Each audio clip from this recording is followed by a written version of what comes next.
Hello and welcome to this demonstration video of the Control Valve app. In this short video, I will introduce the Valve app, a plug-and-play software as a service solution that enables you to improve insights into the reliability and the performance of your control valves. This video consists of three parts. First, I will briefly introduce the company UReason. After this, I will explain why we developed the Control Valve app and how it supports you in data-driven maintenance initiatives. Then we'll have a look at some of the examples of the Valve app in action. I'm Jules Zoetmans, presenting to you today, and I have a background in AI starting in the 90s. And I've been involved many times in the past 25, almost 30 years in prognostic and predictive programs that ensure asset integrity for critical assets and critical processes. I have a mixed background in physics, mechanical engineering, and computer science, and my motto is like the famous coffee one, digital what else. I work at UReason, a software company that provides solutions for real-time condition-based and predictive maintenance. And I help our customers daily to use our software from data analysis to the setup of applications and solutions that monitor important assets and processes. We're a software company, and our asset performance management software is used in industry by both asset owners and OEMs, helping them to get better insights into asset performance and the risks of failures. At UReason, we combine our domain expertise and software knowledge with our customers, and we help them from data to solutions. Our customers are predominantly in the manufacturing and process industry, and the majority of them are located in Western Europe and North America. As we are active in the field of APM, we have a broad know-how from sensors to edge devices, PLCs, automation systems, to IT. In this field of asset performance management, we are active with real-time condition monitoring, predictive and prescriptive maintenance. We also help our customers with digital data twins and automated control and autonomous operations. But not always do we start at level 3. Often we start by collecting data and providing insights on asset integrity, where a lot of hidden potential is for many of our customers. We do this with our software, APM Studio. And APM Studio is a suite, a toolbox allowing domain experts to tap into their data history and data streams, enabling them to continuously evaluate asset performance on the basis of their models and FMECAs. But as we saw a shift in time, expertise, and skills are becoming more scarce, we started to develop apps that provide immediate results using our asset degradation models that we already have and AI models that we developed over the years.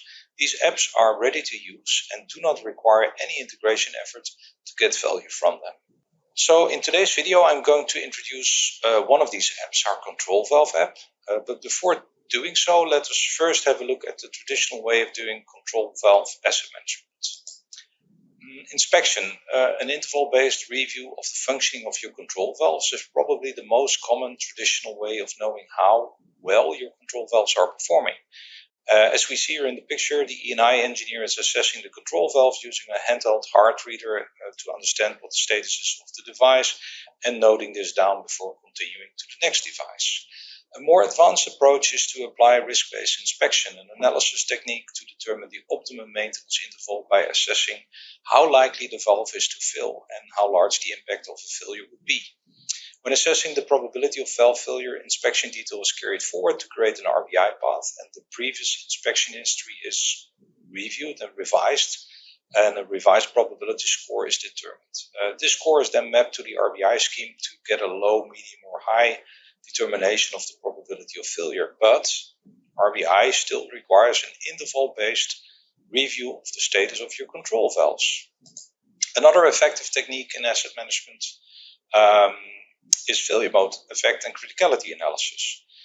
This type of analysis helps identify potential failures, evaluate the effect of these events, and identify the actions that could eliminate or reduce the chance of the potential failure.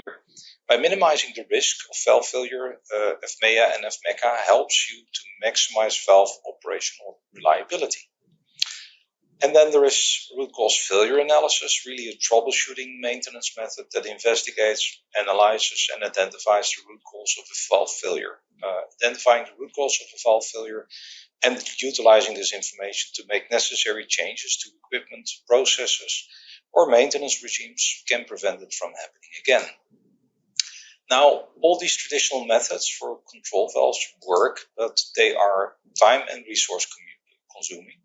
You need to inspect in a routinely and very important consistent manner your control valves, and perhaps you make a choice only to do this for the most critical control valves or those that have shown issues in the past. Further, it requires a certain skill set and expertise set that is becoming scarce. So you also run the risk that your inspections cannot be done in a consistent manner, meaning that things may be missed. This is on top of the fact that you probably have a backlog in inspections and analysis, and most importantly, because you only inspect at an interval, issues may go unnoticed for a period of time until your next inspection interval. We do this differently. With the Valve app, we use the data that is already present and which you store in your data historians or system logs. We use the set point that is requested from the valve and the position feedback, or when the position feedback is not available, the controlled variable, which can be the level of tank, volume flow, pressure, temperature, etc. Using the data that you store and share with us, we run models that determine control performance, valve performance, and the valve health and report this back to you. This way, with monthly or continuous reports, you can continuously monitor and inspect your asset base with one consistent automated view across all assets of multiple types and vendors, saving you considerable time in inspection and evaluation of the results. Automatically also identifying control issues, actuator and valve issues, and opportunities where you can save on energy or product losses. Now, this provides significant value for all involved in asset management and operations. For operations, it provides insights into control performance and energy and product losses. For a reliability engineer, it provides insights into the replacement planning and maintenance planning for shutdown. For maintenance, it allows them to reduce on inspection time and move from reactive to proactive and more planned maintenance strategies. But let's have a look at some examples. Let me show you what the control valve app provides on the basis of just the data that you already have. So on the screen I'm sharing, I'll zoom in a little bit here. I have the registration page for the demo control valve app.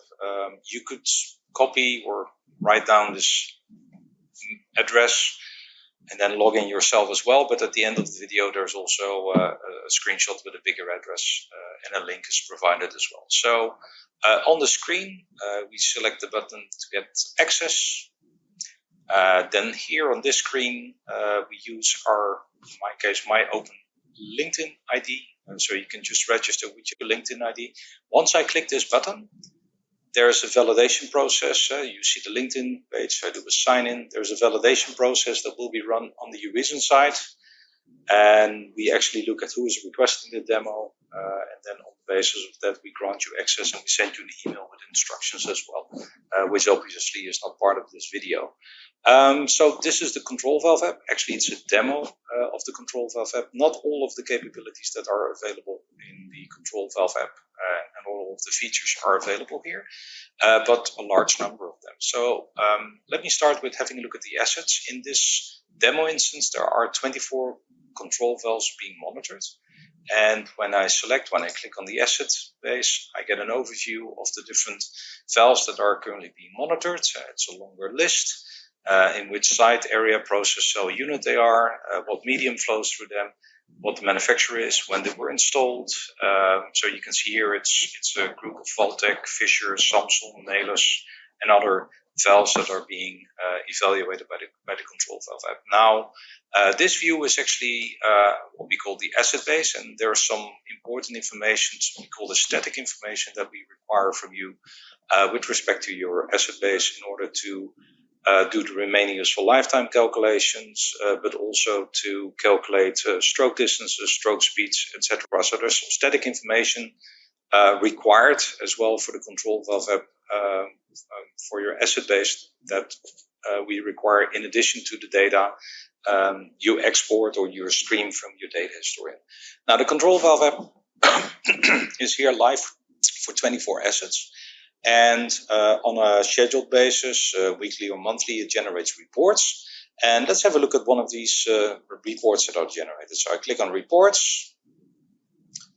By default, I get the report that was generated in the last month, the overview section, as I'm trying to highlight here with my mouse. And this is a monthly report for February. This video was recorded in March 2024. In this monthly report, we get an overview. There's 24 valves that are being monitored. For one valve in this period, we didn't receive enough data, so it has a no status flag. 18 of them are normal. One valve actually has a warning, and there's 4 with an alert, and two recommendations have been made. And in this overview screen, we see how this history of health has been evolving over time. We also see the bad actors that this period, February 2024, reported what the health score is of the valves, which is a value between 0 and 100, and what the most detected issues are. And then if we scroll further down, you get an overview of the worst bad actors, in this case these 5 valves, and the type of issues that have been occurring for that month in that valve. So there's been overshoot, this valve is actually stuck, and there's unstable control performance, and a summary of any of the recommendations. This is just a summary text. There's a full text or longer text in the individual valve reports. Now I'm going to the next page here. We get an overview of the 24 valves, so there's also a second page here of their health over time, where we can see drops or increases or gaps in this case. And then we see per month what type of issues were being reported. So for example, here this valve generally has had a number of warnings, and during February it had 2 alerts which were related, we saw earlier, to controller performance, but also to the valve being stuck. We can also see if a valve has specific recommendations here. And the last page, always in the overview report, provides you with an overview of the different issues and their individual meaning. Now, the reports are auto-generated. You can distribute these, and you also have reports per individual control valve. But let me make a jump here, go back to the main screen and go to the dashboards. I could go to notifications as well, but let me go to the dashboards here, where again we get this overview screen, as we saw in the PDF report as well, with this overview, clickable overview of the health timeline over time. And now I can start zooming in to, I can also do this in the PDF report, specific valves. So I could go, for example, for, let's say, this valve, and I get an overview of the characteristics for that valve in the period for which the report was generated. In the spider chart here, we see the green center area, which is where we want the valve to be. No issues whatsoever. Once we move into the orange area, warnings will be raised that can be integrated into your CMMS or EAM system. Once we go into the red area, alerts are being raised with respect to the different issues that are being detected. And as we can see here, as I'm moving down, this is a valve that is quite healthy over a longer period of time. There's going to be no stiction, undershoot, overshoot, issues with the packings, we're well aware. But let's have a look anyway at what type of data is reported here. So first of all, we get an overview of, in this case, in what ranges the valve has been working.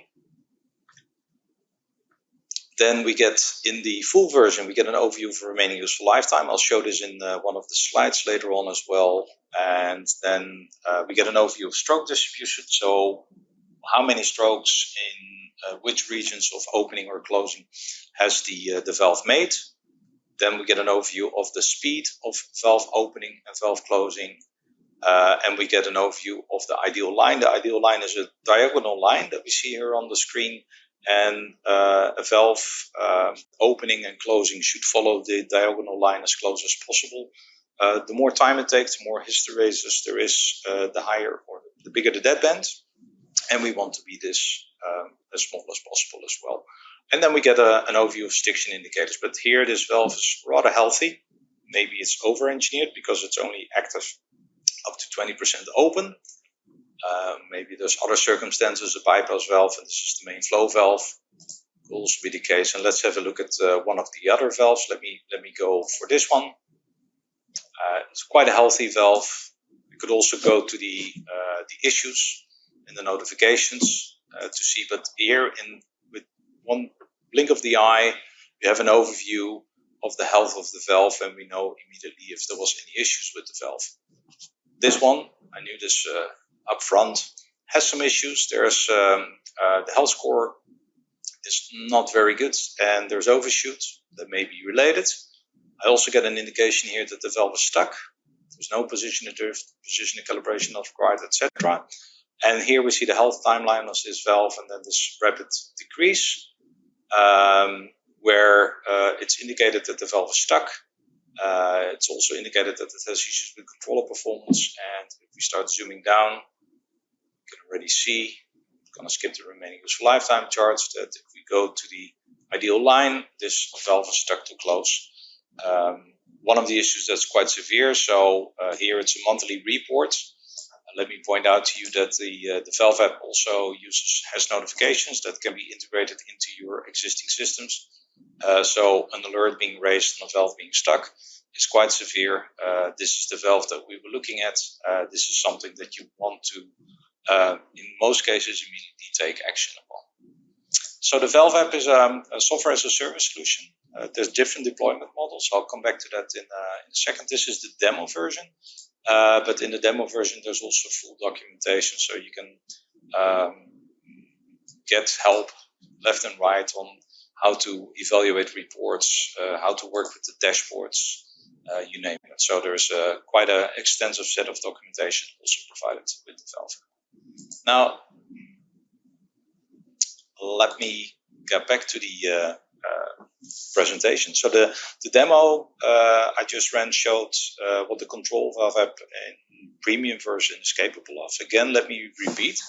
We do this on the basis of set point and position or control variable data, and these you can upload from your data store on OSIsoft Pi or Aviva Pi nowadays, IP21, ExaQuantum, InfluxDB, etc., or just from plain files.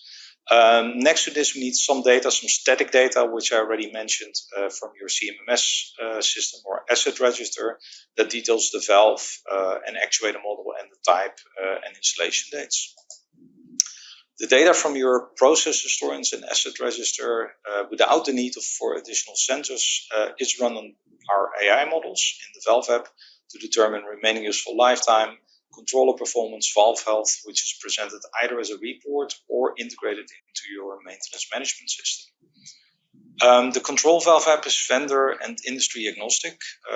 Here are just a few of the example brands that we have come across and customers that we work for that are using the control valve app. Now, for the control valve app, we have three delivery models, basic, premium, and enterprise. In basic, you can manually or automatically upload your data, and upon upload of the data, the valve app provides you with the reports, dashboards for the asset base that you upload data for. In premium, you can continuously feed the valve app with data and integrate to your maintenance management systems. But we also provide special setups on-premise if you do not allow the data to go off-sites, and subscriptions we provide also in combination with, for example, monthly reviews or quarterly reviews of the asset base with our subject matter experts. Now, each version of the control valve app provides valve actuator and control models that check for performance. And in enterprise, instead of providing the control valve app as a software as a service, we support customers to include it in their own data centers and cloud systems. We've almost come to the end of this video, but let me summarize the valve app. The valve app is plug and play. It supports air, electric, and electrical hydraulic actuators. It provides you with recommendations on valve actuator health that can be turned immediately into actionable insights for maintenance, operations, and reliability. It also supports linear and rotational valves. And when you subscribe to premium, conclusions and deductions that are made by the valve app can seamlessly be integrated into your maintenance management systems, for example, or EAM systems as notifications.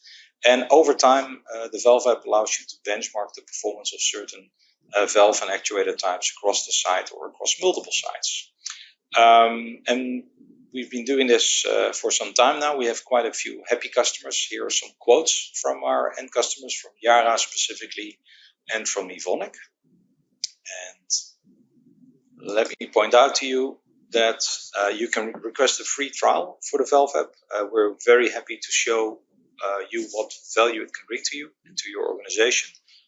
To apply, send us data for 50 valves for 3 months, and you will receive a report, and we schedule a session to discuss the results. Or if you don't want to share data and you want to browse around the capabilities of the control valve app, click on the link to request access to the demo version like I just did. It's a somewhat limited version, but it's quite nice, and you can play around and see what's available, what's in store with the control valve app. Thank you for watching, and hope to see you soon.